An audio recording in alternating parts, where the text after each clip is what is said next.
I would definitely be open-minded. No one's journey is going to look the same. So what worked for me, what doors opened, and what path I went down is not going to be how someone else's journey is. And if you are so focused on being exactly like the other person, you're going to miss every opportunity that is presented to you.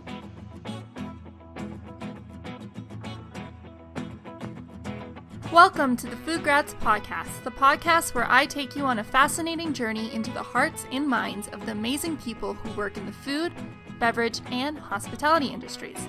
I'm your host, Veronica Hislop, a molecular science graduate student and career partner with FoodGrads. On episode 6 of the FoodGrads Podcast, I interview Elizabeth Hagerman, a food scientist at the Warrell Corporation. The Warrell Corporation is one of the top contract candy manufacturing companies in North America, which focuses on chocolate panning, fire roasting, brittles, nut clusters, and better-for-you snacks. In this episode, Elizabeth and I talk about her sweet job at the Warrell Corporation and what it means to be a middleman company. Elizabeth then goes on to talk about why she loves her job and the challenges she's faced through working on caramel-related projects. Elizabeth also discusses with me her current endeavor of working towards a master's degree in global food law and how the idea came to be. We also talk about PMCA, the Professional Manufacturing Confectioners Association, and how we are both a part of the student outreach program. If you haven't heard of PMCA, then check them out. They are an amazing association doing so much for the industry. Overall, Elizabeth is such a cool person. You can tell she's well suited for being a food scientist because of her can-do attitude. She's willing to take on new challenges because she knows it will allow for her to grow as a person. You'll really be able to tell that in this episode, and I think that her story is one that we could all learn from. Well, with that, I hope you enjoy the show. Hi, Elizabeth. Thank you so much for coming on the show. I'm really excited to have someone in the confectionery industry. I think a lot of people think that that's their dream profession to go into, so it'll be really fun to just get to know it a little bit more. Absolutely. Thank you for having me. Could you tell me a little bit about the Warrell Corporation and the products that they produce? Sure. So Warrell is a 50-plus-year-old company that's been around as a contract manufacturing company. So we're kind of like the middleman for any size company, small to your big CPG companies that you are more well known. And we do everything from conception and ideation all the way to commercialization and production of confectionery based products. So that's your chocolate covered pretzels to chocolate covered peanuts. And then we do some more sugar based products, which are like fire roasted nuts and clusters. We used to do caramel and taffy, and that's kind of where I started. But after a couple changes, we no longer have that side of the business, but it's definitely fun. It's always changing and definitely puts me on my toes trying to figure out new ideas. That's really cool. It sounds like you've got your hand in a lot of different things, but could you just explain a little bit more what you mean by a middleman company? Because I think that a lot of people think, like, when we think of companies, we just think directly to consumer. So what would be like a middleman company more so? So yeah, I didn't really know too much when I first started at Warrell. The middleman is usually that like silent partner that no one really knows about, but somehow the products get out all the time. We're kind of that extra hand for some of the bigger name companies that can't produce certain concept in their own house and they need to kind of contract it out to another company. Or we also do private label products where we make a basic, peanut brittle and put several different names on it, whether it's CVS or it's a Rite Aid or a Kroger type of thing. So we get our hand in a little bit of everything and get to experience different aspects of the business. That's really cool because like I said before, I know we always think of the big name brands. So it's cool to know that there might be a lot of companies that are out there having a big hand in some of the things that we eat every day, but we don't really notice that they're there in that middle section helping out. So that's really cool. Yeah. So in terms of you, let's focus on you. What is your role at the corporation and what does your day-to-day look like? The official title is food technologist, but that can cover anything from come join 5 different meetings in one day, or come out to the plant and help us figure out what's wrong with this chocolate. So day-to-day changes, I would say, by the hour. Typically, I would be formulating or making new recipes up based on feedback from potential customers or current customers on new product developments that we've been working on, to troubleshooting, making products more efficient on our lines, and making sure we're getting the best possible quality and safety as our top priorities. Yeah, it's a little bit all over the board. I get to ideate some days and have fun and innovate new products, and then some days I get to sit in a meeting and try and convince people that they shouldn't really focus on going all keto all day when there's plenty of people who like chocolate and peanut butter together and would rather see that indulgent product versus a better for you healthy candy. So it definitely sounds like you use a lot of different skills throughout, whether it be in those meetings or convincing someone to do something or creating a new project. So that's pretty cool. So it sounds like something that doesn't get boring. No, absolutely not. It's always a new adventure every day I come in. Tailing onto that, I know we're talking about like flexibility, but what are some of the things that you love about your job right now? Right now, I honestly love trying to come at that challenge from a different perspective. So I've personally been challenged to look at sugar reduction within candy, which is like trying to take milk out of butter. Oh my gosh. So it's very difficult, but I enjoy that. Many people outside of the research and development department are like, I don't even want your job because that sounds too sciencey and too much. But I love it. That's one of the reasons why I went into food science. But also I'm going for my master's in global food law right now. So I get to work with our legal team and look at different contracts that we're working on and really understanding what priority of the recipe is considered Warrell's and what is considered the customers. And I would say as a food technologist, it's very good to know what you're allowed to share with other possible customers and what you're not supposed to share with other customers. I never really got that full disclosure when I was in school, so definitely something I got to learn and kind of latched onto. Whoa, that's really cool. I've never even considered someone in your position getting a degree in that. So let's talk a little bit more about that. Like how did you even decide to, because that's a very different master's to go into as opposed to something you would think science-based. So how did that start to come to be? How has been the process in going into that degree? It kind of came to be as a joke. I was trying to figure out what like my next step was. I'm like, I've been working here for about 3.5 years, and I'm like, I want to do something else, and I want to grow my career. So where could I possibly go?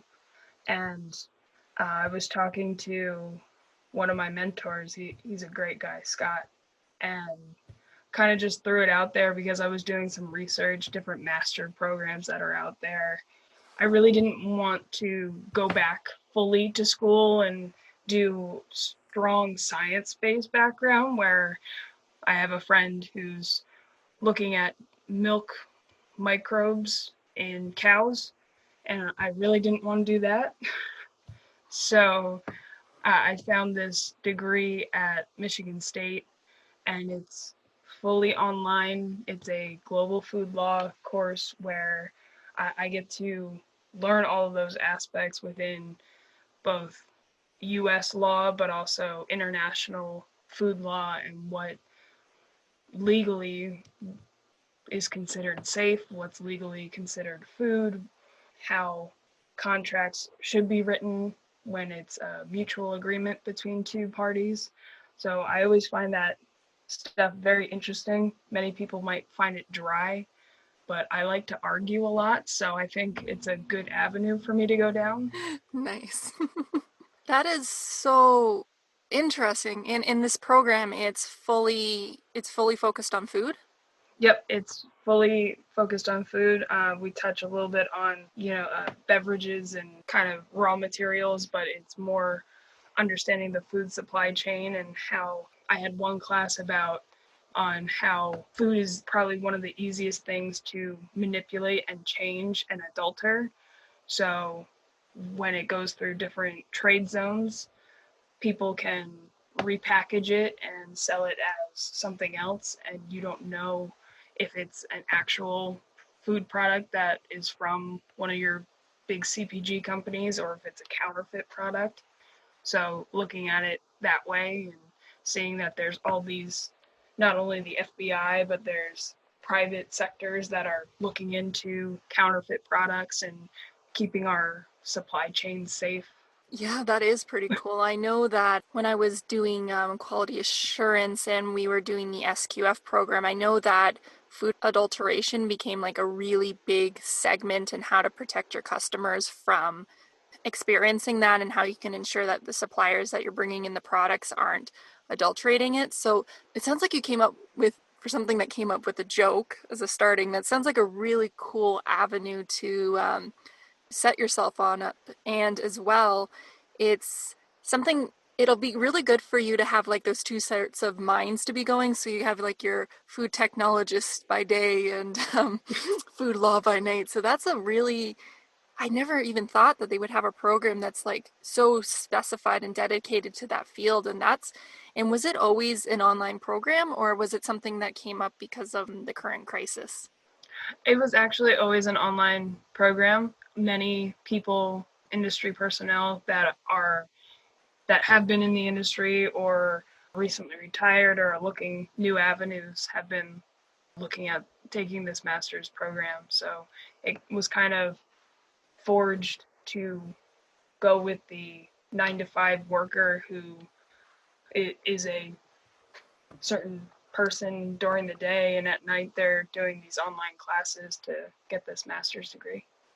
That is so cool, once again. And for something to work in someone's schedule, I think that's something I'll definitely look into. And I mean, I'm doing a master's program right now. I'm doing my molecular science degree, so I'm doing exactly what you were trying to avoid right now.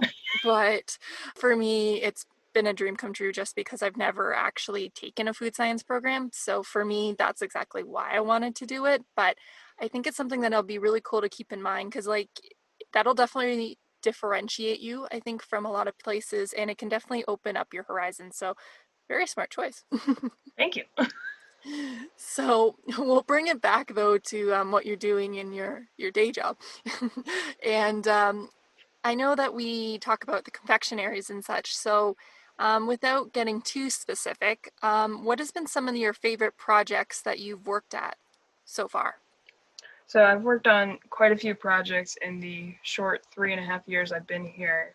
Warrell, when I first started, Warrell had a classic caramel sector that did pretty much the industry bulk caramel that you see at fairs and caramel apples and all that sort of thing, but also they did taffy. And so I had my hand in several projects. Some were launching different flavored taffies for a customer that is out in Colorado and is still thriving out in Colorado.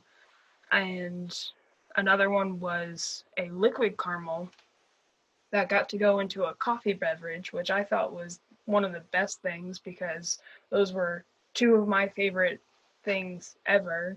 I think my typical Starbucks order is a caramel latte, and that kind of contradicts that I don't like eating caramel anymore because I'm sick and tired of it, but I still buy that drink because it's my favorite. So figure that out as you will. Yeah, I think the liquid caramel it was a ready to drink coffee beverage, and it's actually still out on the market. And I guess since we don't make it anymore, it was La Colombe coffee, which La Colombe coffee by itself is incredible. If you haven't had that, just go online to La Colombe, it's really good. But we got to add caramel to it, and it was just, I thought it was incredible. It was a big project for us since it had to be refrigerated from start to finish, and it was something we've never done. So this is a company that made 10,000 pounds of caramel in a 8-hour shift and with no problem. And now they have to do 10,000 pounds of caramel in an 8-hour shift, and it has to be refrigerated. Plus, it needs to get quality controlled, and it's not allowed to leave the facility. So it was a lot of moving parts and logistics to try and figure out. And I was very proud and very anxious to launch this product. So the logistics could play out and everything seemed to work out as we kept running. So I was very proud of that one. Wow, it sounds like you should be, especially to go from, as you were mentioning, a facility that wasn't, if I'm not mistaken, focused on something that's refrigerated, and to go from something that is so out of your wheelhouse, but the Warrell, they were able to make it within their wheelhouse, let's just say, with all those challenges and bring that all together. That's just a feat in showing cooperation between different departments. So that's amazing. Yes, it was. It was definitely a lot of persuading and guilt tripping for a little while and proving that I would come in at 5 a.m., even though I'm not really a morning person, and would get my hands dirty and make sure everything got through the way it needed to. Because it sounds like you put a lot of effort into this, and it for a place to take on a project that's so different than what its own, did you use any, I don't want to say tactics or tips, but was there anything that helped you kind of stand behind that you knew what you were doing was right, or this project should continue from your perspective? It seemed to start going off without a hitch. Like, we're like, all right, this could be in our wheelhouse, but a lot of people said, let's worry about like logistics, like that whole refrigeration thing later. And let's just focus on, yeah, we can make caramel for you. And I didn't like that approach because I knew later was going to come way too fast.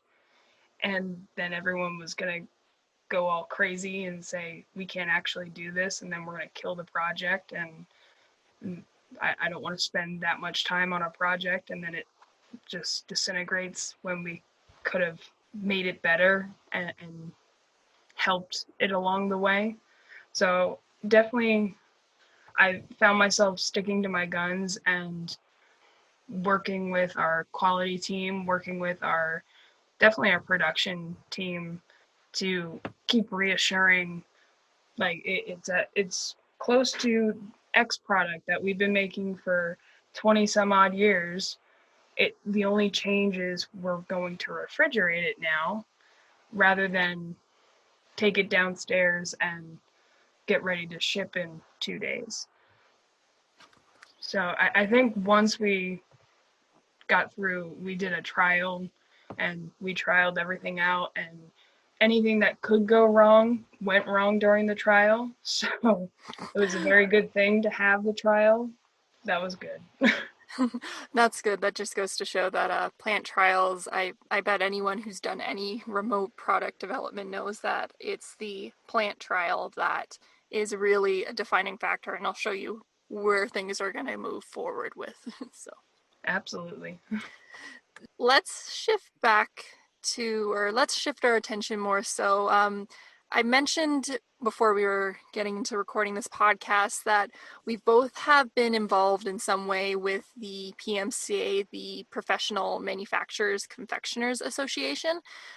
This association, I've been really happy that I've had the chance to be a part of just as their student outreach program, which is, like I've said, one of the most amazing experiences that I have had in my university career, because when I did do it the first year, I got to meet so many great mentors, and I got to do a factory tour, as well as eat a lot of chocolate and candy. Like, okay, there was plates of candy everywhere, so maybe that alone was enough to do something. And for me personally, it was my first big event in the United States. So that's big because I'm from Canada. So anyways, with you though, how have you been involved with PMCA? So I actually started out kind of like you did with the student outreach program. I counted it up. I've been attending, if I went in 2020, it would have been my 8th year attending. So I attended 4 years as a student through the outreach program and loved every minute of it.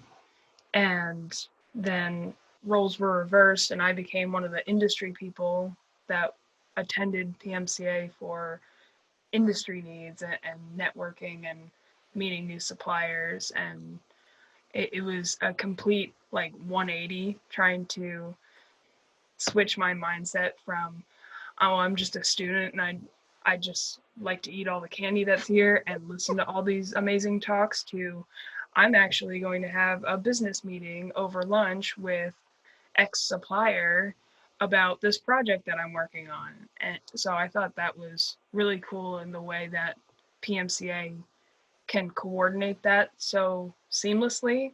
I'm sure there's like thousands of things going on behind the scenes that we don't know about, but I always thought that was an amazing use of time.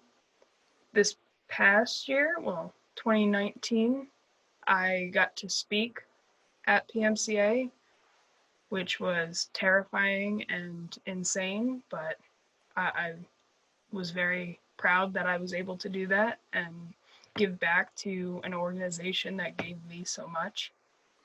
How did you, so for the talk, if I'm not mistaken, you talked about research and development, and too bad I wasn't a part of the student outreach program. That was the 1 year that I was working, so I unfortunately didn't attend, but how did it come about, and did you get a lot of experience from it, or did you grow as a person from the whole conference? So I was asked about a year in advance if I'd be willing to write a paper about sugar crystallization in pretty much in caramel or in confectionery products, and talk about from an R&D perspective how to combat crystallization. And I go back to Scott, who I kind of lean on. He's my industry, I guess, guru or personal venting person. I don't know. I don't know how to explain him, but I think everyone should have a Scott, just throwing that out there. But I kind of talked to him and said, this is pretty big. It's maybe like between 200 and 400 people, plus it's all going to be recorded, so whoever wants to watch it later on. So I have no idea how many people will actually see that, but it's to a room of people that I look up to and kind of crave their approval. So I don't want to do them wrong, but I would love to just put my spin on what I've witnessed. So it was a lot of different thoughts going in my head, but it was definitely something that grew me as a person. It opened up my public speaking brain again and definitely made me want to do it again. I would talk about whatever at this point and go up there with no problem. I'll still probably be anxious right beforehand like I was before, but I can get over that quickly. It's really cool, and you did touch upon how having a mentor is so important. And I know that I have one lady that I work with, or I shouldn't say work with, but I have my own mentor, and it's really been good for me as well, because I always find that if I have like not a problem, but if there's somewhere a place I think I need to grow, or there's even a place I need to grow and I don't even realize that I need to grow in my skill set, I find that having that mentor is just that person to be there. And it's nice to have someone on a professional level that you feel comfortable with, because you might have a good supervisor or a boss at work, and even though you're on really good terms with them, there's certain areas you might not feel comfortable talking about you want to be growing with. So having that external mentor, I think, has been really helpful for me. And I agree with you. I think that everyone should have a Scott in their corner. So let's move back. So you went to Oregon University for food science, and I know that you were heavily involved in their food science club. What made you decide to get so heavily involved in your club when you were already in a program that you learned food science? I fell in love with the program at Oregon State, and I wanted a practical way. That there is something that changes when you're sitting there and going through different classes and you're going through the motions, like you're learning biology, and then you're learning about cheese making, and then sensory, and that whole gamut of food science background. But there's something about getting in a group of like-minded individuals who are all there for the same reason, because they love food, or in our case, we had a lot of people that love beer, and just getting to pretty much talk science and talk about what kind of things make food tick, make beer, what beer is. And it was kind of a way for us to practically see what we were learning in class on a kind of three-dimensional area. It was pretty much something that we all just got together and we could talk about. All right, we just did this in food chemistry. How does that actually perform in, like, coffee, or when you mix different sour products together? So it was a way to build connections, and it was a way to kind of give us that lab experience, but not under the same issued labs that we need to do for our degree. So when you were a part of this, you're mentioning labs. With your club, you had access to lab facilities? So we had access to our pilot plant that was kind of open. We did, I want to say, bi-weekly club brews. So our pilot plant had a full, I want to say it was a 4-barrel system, and we produced wort. Well, we produced wort at the beginning of beer making, and then some people would bring different food like lunch or breakfast or tacos, and we would talk about the different fermentation things going on within that particular brew session.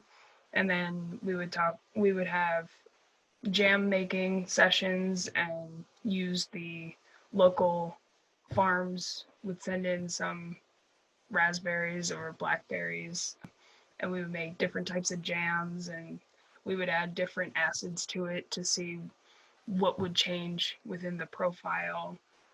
We did a bread making lab where our professor, who's pretty much a doctor of bread making, ran this wonderful, it was like a 4-hour long course, but we ended up taking home loaves of bread, which everyone in my apartment loved. So That is so cool. Like, that is so awesome, because of course you're going to learn this type of stuff in school or through your courseware, but to have a club where I think that you probably were able to better retain the information as well, because you also have like social conversations with some other people in the club, and to be able to kind of pick out projects that you think the club would like to do. I think that makes experiences more memorable, not only for a technical standpoint, but as well just for good long-term things that you can remember from your university days. So that is so cool, and I wish I had that experience.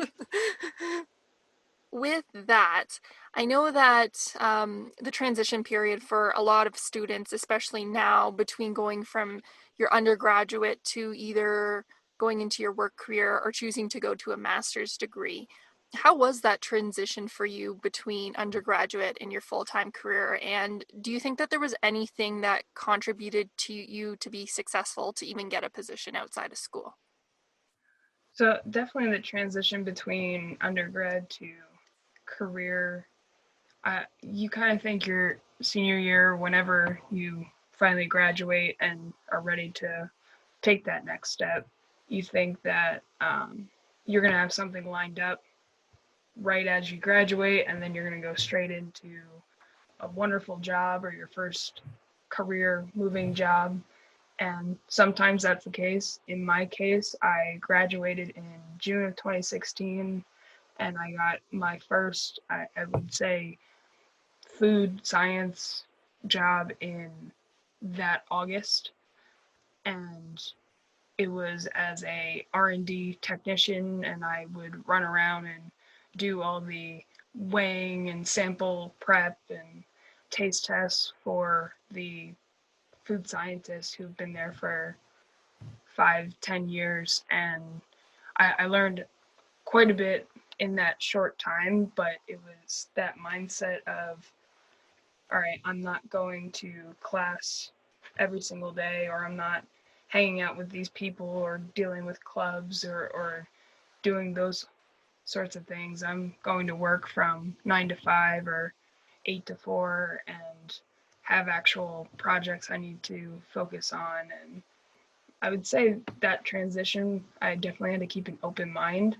I really didn't have any expectations of what I was hoping to gain from that experience. I was just trying to absorb everything as it came along and trying to do the best I can and ask the questions that I needed to. Yeah, that's good advice, because I know with when you get into your first career, it can be challenging to not make your expectations so high. I think that we are ahead of our own selves, where we have so much of this knowledge we learned in university, and we seem like we've been doing great for those 4 years, but then when we go into our career, it's like we want to be senior scientists before it even happens. So it's better to just step back and just absorb everything you learn, because it will really help you in the long run. And I think that it's good to just listen. And I think that young people, including myself, I can't say for you, but it can be, you just want to show and do everything. And sometimes you just need to step back and just listen and just absorb what's going on around you. Even today, I have to step back and listen and hear all the different possibilities. You can't just jump on saying my answer is the right answer and not listen to anybody else. So I definitely agree to that. And because of that, I also wanted to know, because you are still fairly early on in your career, have there been any challenges that you faced so far that you were able to overcome, or an experience you'd like to share?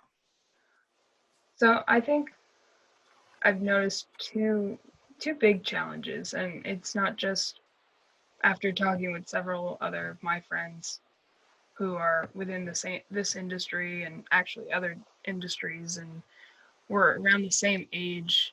It's more of you have the imposter syndrome where you're standing here, you could be 3.5 years in, or you can be a year into your career, and you still don't think that you're supposed to be in that position. You're really supposed to be below that. Like, at some point something's going to give, and people are going to say, well, you really don't know that much, so you may just want to take a step down. And I would say to that,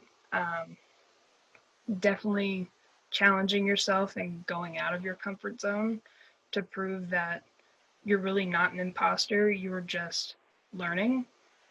So I'm 3.5 years in, and just last year we had the opportunity. We're working on making our production lines more efficient and effective. So I volunteered myself to run a cross-functional team, and was very surprised that I did that, because I kind of kicked myself after I volunteered, but then realized that that's the only way that I'm going to learn how to lead a group of contradicting personalities, and pretty much trying to steer all of them into one generalized goal for that team. So I would say that challenge is one that's staying in the back of my head, but definitely trying to overcome it every day. The other challenge would be I am the youngest person in the company, and if I let it go to my head, then I kind of think that people will see me as a naive young millennial who doesn't want anything to do with the older generations and just likes avocado toast and moves on from there and watches Netflix all the time. I do watch Netflix and I do like avocado toast, but it's definitely making sure that I know what I know and I'm going to ask the questions that I need to, and the way I present myself. I'm definitely learning certain ways that I should present myself and certain ways I should not present myself. So definitely understanding how you show up into a room and pretty much own what you say. I try and back everything that I say with as much knowledge and at least as many people who understand what I'm trying to do when I get my point across. With the times that I know there'll be situations where there will be times when you don't know, and that you don't want to be, you don't want to bring up that imposter syndrome. Is there anything that you do in the situations where you don't know something? How do you present yourself? So there have been quite a few times where I honestly don't know the answer. And rather than saying, you should actually and play it off as I do know what I'm talking about, but I'm just gonna feed you a bunch of stuff until you guys figure out what the answer is, and then I'll just say, yeah, that's the right answer. I'm honest with myself and with those around me, because I trust the group that's around me who have been there for several years before me, or who have new perspectives of this topic. And I'll say, this is what I know, and what I don't know is X. And if none of us know what X is, then all right, that's where we start. But if, let's say, some people in maintenance might know what X is, but they don't know how to get there, that's how we can work together to get to X. And that's how I also learn. It's never a bad thing to say you don't know. It is a very bad thing if you say you do know and then you really don't, because then that's where people could get hurt, and you have safety issues within that, and it's just a big mess if you go that route.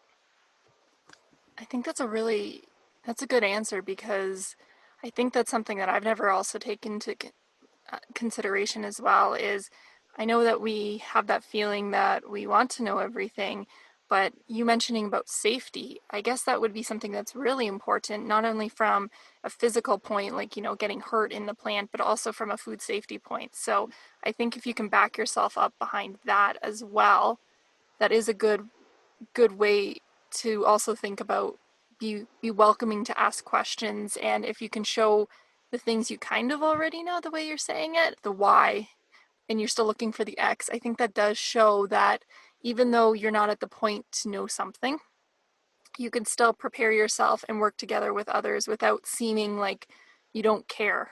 And I guess that's a really important part there is you have to just show that even though you don't know, you care about the end, but you have done your research to the extent that you can. Absolutely. I wanted to ask, why is the food industry a great place to work, and why did you specifically choose confectionaries? So I honestly think the food industry is kind of one of those Wizard of Oz things. Like you don't know what's behind the curtain, and it's not like many people open the curtain that much to the general public to understand this is really how your food is made. I mean, there are books and there are different documentaries that talk about it, but actually being a part of that, being in a lab or being in a kitchen developing new ideas that will potentially be on grocery store shelves for the next generation is really fascinating to think about. I remember being that person, like picking up goldfish and saying, who actually thought of making a cheese cracker look like a fish? That's funny, actually, you mentioned that too. I know with the PMCA outreach program, I was just rewatching one of our webinars from this past year, and one of the other mentors was actually specifically saying about how goldfish were the ones that really made him think, whoa, the food industry's so cool, and I wonder how someone made this. So that's funny. Yeah. But you are right. It is really cool to know how much is behind a product that seems so humble on the shelf, how many people are behind it, and how much thought's been gone into it. Yeah. And for the confectionery world, I think I fell in love with the industry from PMCA, meeting all of these incredible people that work for competing um, companies, but hang out with each other like they're best friends, or they look forward to meeting up at PMCA or IFT or any of the shows just to say hi and see what's up and check and see how the family is. I always thought the camaraderie between um, industry personnel was incredible. You think of Mars and Hershey are like bitter rivals and no one's going to associate with the other, but then no one's wearing their Hershey shirt or their Mars or whatever at shows like PMCA. They're all sitting together talking about, oh, what have you been up to, and talking about new projects and not disclosing too much, but they're having fun while they're doing it. That's pretty awesome. I mean, I would never think about having such people so comforting and not collaborative, but just sitting down and talking as just on a real personal level, not only on a not only on a like a professional level generally, but on a personal level and like talking about families and all that. Like you're right, you would just think that they would be at odds and ends with each other, but for something to be like that in the confectionery industry, I think I can understand why you would choose to want to be in that area. Yeah. So, we're coming to the end of the podcast. So, I just wanted to ask you just a few more questions. First of which is, what advice would you give someone wanting to pursue a career that's similar to yours? I would definitely be open minded.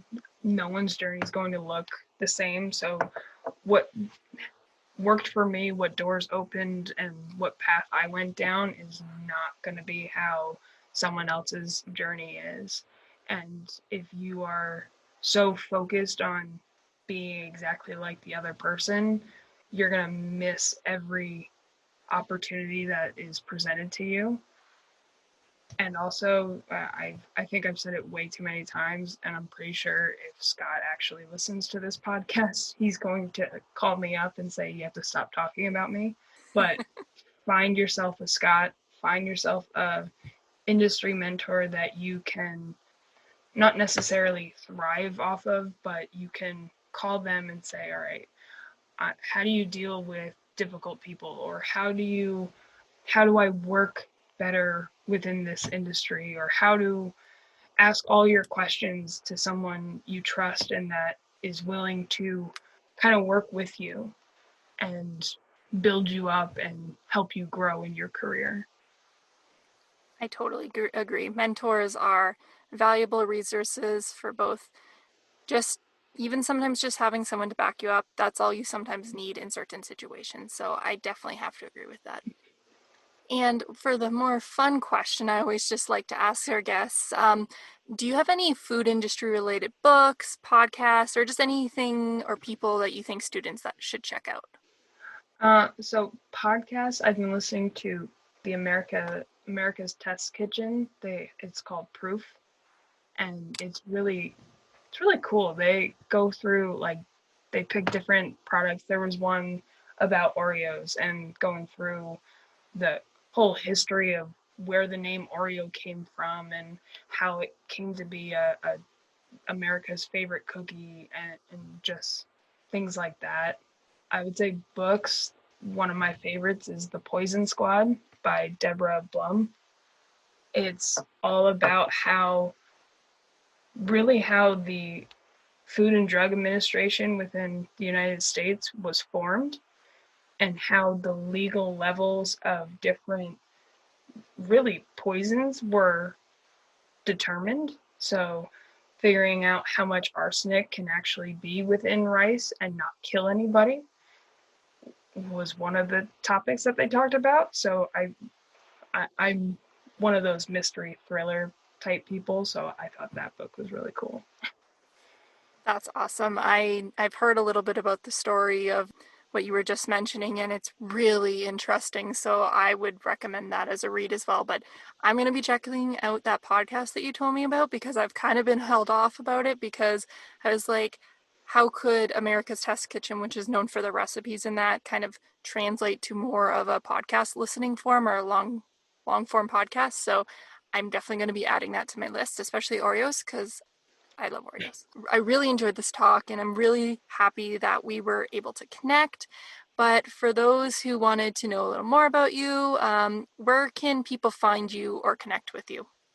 So I'm on LinkedIn under Elizabeth Hagerman, and I do have an Instagram. I mean, it's not that much on food, but I try and throw food and my dog on there, so I can send you that. That's, I think, Jersey Liz 94. I don't know. I forget what that name is.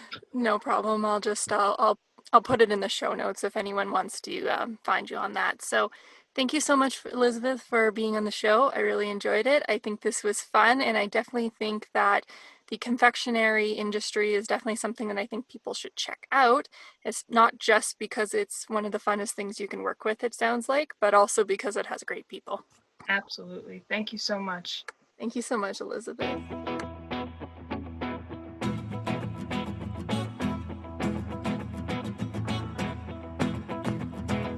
Thank you for listening to episode 6 of the FoodGrads Podcast.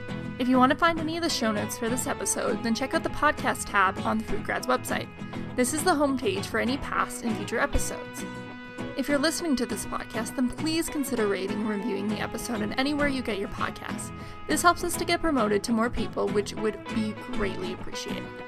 Next week on the podcast, I interview Victor Malil, the founder and technical director for the Risk Optimization Resource Center, a center which provides an innovative new way of training to teach the next generation of food safety professionals. In this episode, we talk about why jobs in food safety are so in demand and why a new approach to training is needed in order to create a better food safety system. I can't wait to share this episode with you. See you next week.